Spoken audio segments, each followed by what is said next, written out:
با سلام خدمت شما ملت نمک نشناس. امیدوارم که حالتون خوب باشه. آمدم که خبر بسیار مهمی رو که جهانی می باشد به اطلاعتون برسانم. شناختید؟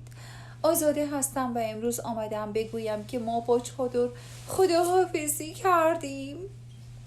دیگر از این به بعد مرا این شکلی خواهید دید، فقط با روسری. حالا با روسری هم خداحافظی خواهیم کرد، اما الان وقتش نیست. با چادر خداحافظی کردیم، دیگر مرا با چادر نخواهید دید. البته ما با چادر در همون پارک در سوئیس خداحافظی کرده بودیم، اما خب وقتش نبود که به اطلاعات جهانی برسانیم. در مقابل خبرهای مهمی که در دنیا دارد اتفاق میافتد، مانند جنگ بین چین و هندوستان، کرونایی که دنیا را گرفته و آژانس هسته‌ای که ظریف در مقابلش مانند گندم برشته بالا پایین میپرد، این خبر خب بسیار مهم می باشد. وای که ما با چادر خداحافظی کردیم.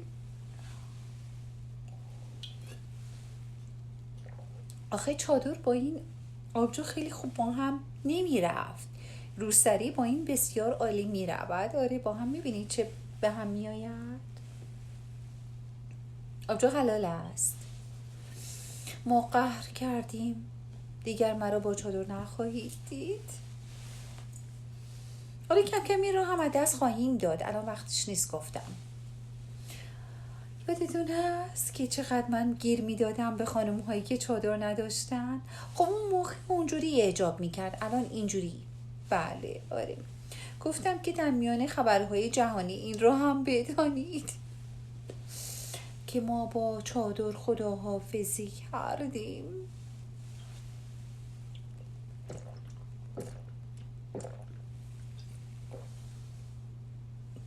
آخه وای شوهر اولی کنه چقدر قصه بخوره، نه؟ آخه شعر میخون، یادتون میاد؟ میگفت حجاب تو، عفافت تو، حیای تو، یادتون میاد؟ چه بگم والا، شبهای روشن، این شعر شبهای روشن، حیا. آره دیگه میفهمید دیگه. آره عزیزان دیگه، از این به بعد من رو با روسری و میگم یه خود بالاتر ببرم. آره بهتره نه؟ آره اینجوری خواهید دید. در خدمتتون خواهیم بود، با ما باشید. آزاده می باشم، آزاده آبجو خور.